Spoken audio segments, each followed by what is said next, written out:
Next is from Natalie Tomado, Philippine Star. Vice, ang question niya for you is, can you share the extent of your role in choosing the cast members, kung meron, and any particular special reason that made you excited to work with them? Especially the first-timers. Simula pa lang, actually wala pa kaming buong concept. Ang request ko lang agad talaga, si Gladys at si Jong. Kasi, ito na yung, hindi pa po yung concept, pero gusto na namin, lahat kami gusto namin, hindi lang siya comedy movie. Gusto namin drama comedy. So, alam ko simula pa lang na kailangan ko ng tulong.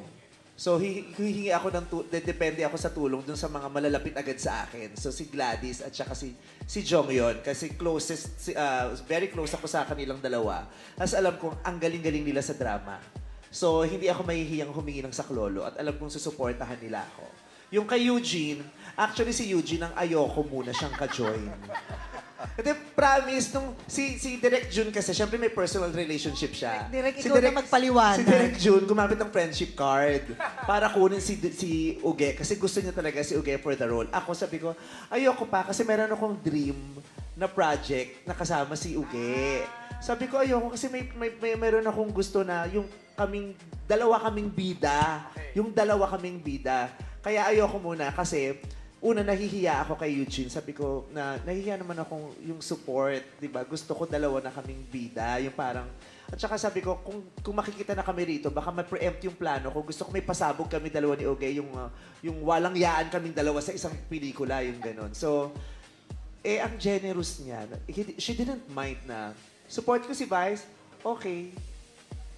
Ganon, kaya ang masyadong mahal, tag dito, itong pelikulang to talaga, natatouch ako tuwing pinag-uusapan.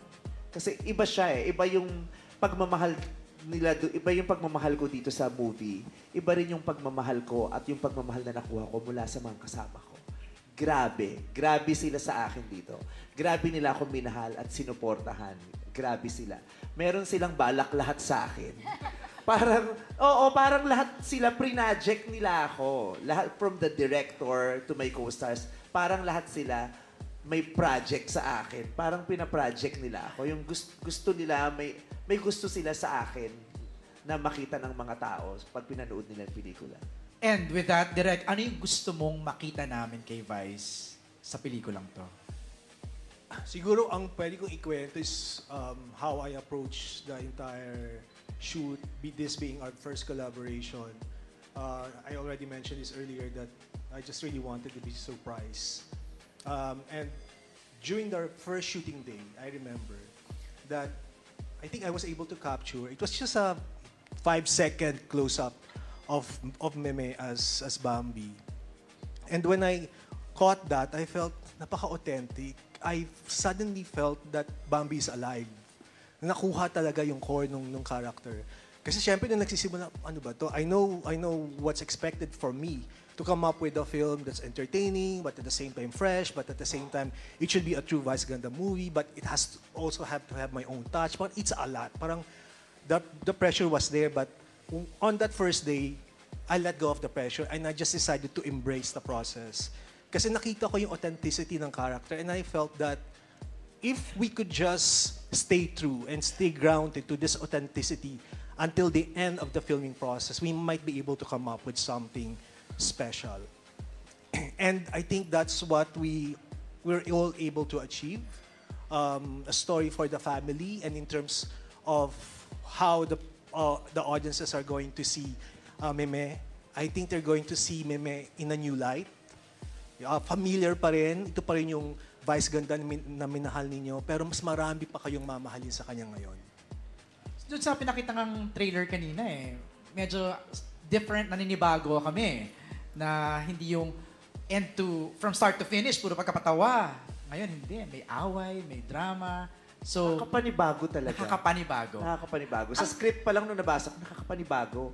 Sa set, nakakapanibago. Ibang-iba. This is a brand new experience sa akin na napakaganda. Yung nabanggit mo na yung script, I wanna go to Jumbo and Daisy. Meron ba kayong pinattern na tao? Meron ba kayong inspired ba to by true events? Aminin nyo na nabuhay nyo yun.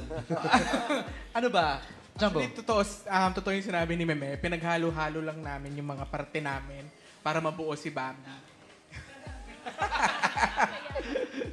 Pero kasi OFW siya eh, di ba? So, did you have to interview yung mga breadwinner na nagtatrabaho abroad? Yes, we did a lot of research and interviews. Marami kaming nakausap na mga breadwinners na Yeah. international Filipino workers din. Right. Just like Bambi. Then, nung naririnig namin yung mga stories nila, very heartbreaking, heartwarming, at the same talaga? time, very inspiring. Kasi iba-iba man yung version ng kwento ng mga breadwinner, iba-ibang bihis man, lahat nagmumula sa isang bagay, pagmamahal sa pamilya. So, that's very empowering. At ang sarap palang magkwento ng mga kwento ng breadwinner kasi kadalasan hindi yon na pag-uusapan. Thank you, Jumbo. Daisy, you wanna add? Siguro add ko lang din na nung nag-i-interview kami, I was expecting na makakakuha kami ng kakaibang breadwinner story. But as it turned out, halos lahat ng breadwinner, pare-pareho ng pinagdadaanan. And siguro, nung na-realize namin yun, parang ang sarap palang ikwento nito kasi walang nagkikwento na kung titignan mo, sabi ko nga nung una nating media con, pag nasa brainstorm room kami nila ate at saka nila direct, sharing ba to o brainstorm? Kasi parang lahat may common denominator na yun yung trinay namin i-explore dito sa And the Breadwinner Is. Alam mo, mukhang matatawa kami pero talagang maantig din kami dito. Oh, No? kasi ano talaga siya, kaya sobra siyang relatable kasi kwento namin. Yon. At kwento nyo, at sigurado kaming kwento ito ng kakilala nyo at malapit sa inyo. Kwento nating lahat. Hindi siya malayo sa bahay, hindi siya malayo sa realidad, hindi siya malayo sa alam ninyo. Kaya lahat tayo makaka-relate. Imposibleng wala tayong kilalang breadwinner eh. Di ba, no? Ang follow-up question ni Natalie is also for you, Vice. I've noticed that your past MMFF films have been a platform for the hottest and most promising love teams. Can you share ano yung nakita mong strength and unique charm ng Mathon or Snoreen? Charming naman talaga sila. Nag-work yung kanilang partnership dun sa mga una nilang mga series. At saka, magaling talaga. Maris is very talented. Diba? Hindi natin pwedeng i-discount yun o disregard. Talented talaga si Maris. Si Anthony Jennings naman, hindi natin pwedeng i-deny na meron din siyang kakaibang brilyo pag pinapanood nyo sa screen. Kaya nung sinabi ng management at ng star na isama natin tong sabi ko, let's go. Sabi ko, isama natin sila. Go ako agad. Kasi kahit si Maris, noon pa yan lagi siyang kasama sa movie ko pero hindi natutuloy. Alright, thank you, Vice. Our next question is for Direct June from Chad of Manila Feed. Marami na kayong hit comedy movies pero Direct, how different or challenging ang gumawa ng isang Vice ganda na pelikula? And why it took you so long before kayo nagkatrabaho? Before nyo gawin ang movie, ano ang request ni Vice sa'yo? So it's a three-part question no? So una muna, how challenging is it is? It's definitely challenging because we're telling a story that is going to reflect the situation of so many Filipino families. But at the same time, we want it to be entertaining. And at the same time, siguro, more than anything, my concern was how do I help Meme embrace the character in a way that she's also going to feel very comfortable.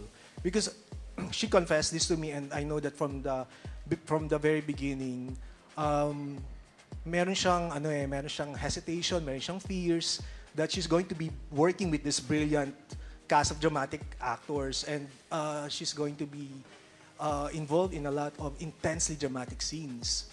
But believe me when I say that Meme is a brilliant actor.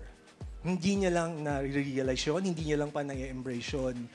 And kasi paniniwala ko rin, and this is something I always say in my workshops, when you witness a comedian cry, is also the time that you witness true devastation. Alam niyo, yung kapag isang komedyante ang nagpaiyak at naiyak ka doon, mawawasa ka. Parang si Tito Dolphy dati, ilan na naman yung dramatic films niya, di ba? Tatay Kong Nanay, Markova. But those are the performances that stayed with us. And si Meme possesses that same kind of power. And as Bambi, she's funny, she's delightful, she's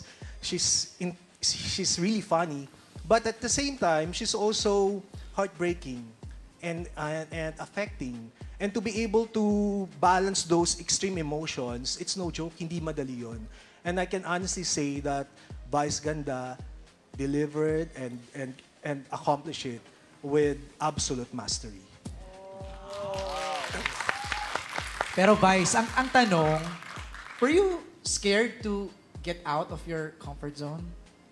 I wasn't scared to get out of my comfort zone. I was scared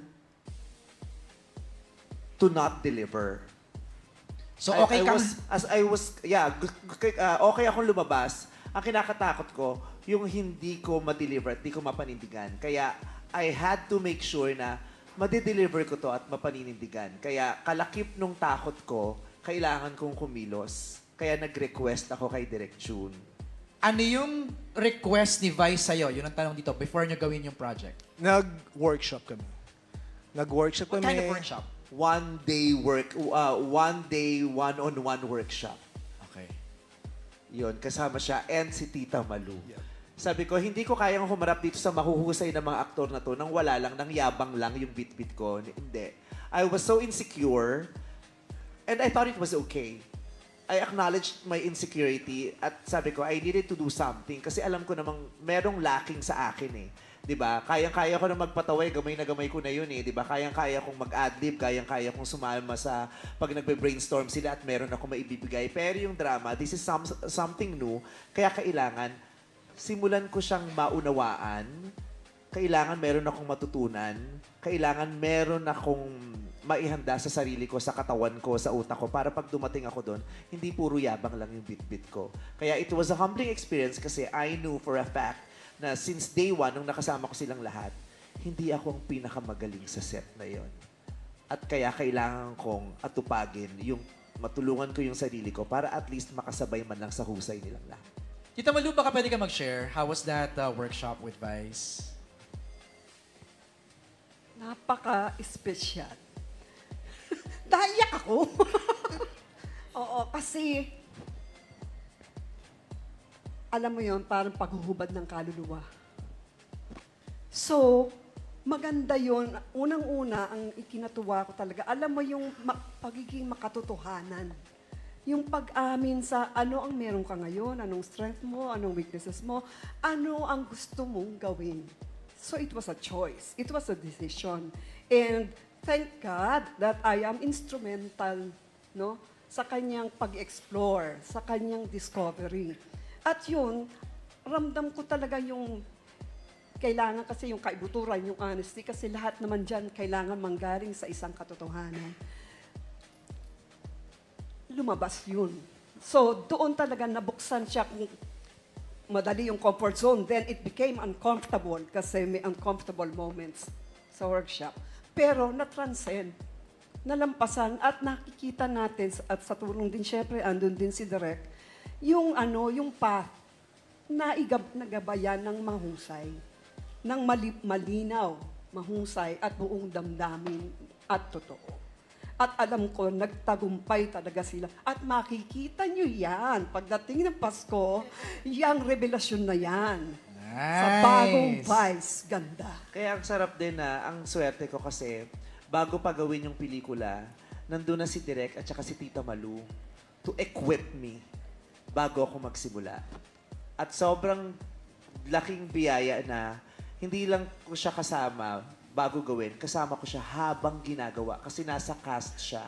So, nandun siya to guide me all the way para abangan yung mata ko, abangan yung kinikilos ko, abangan...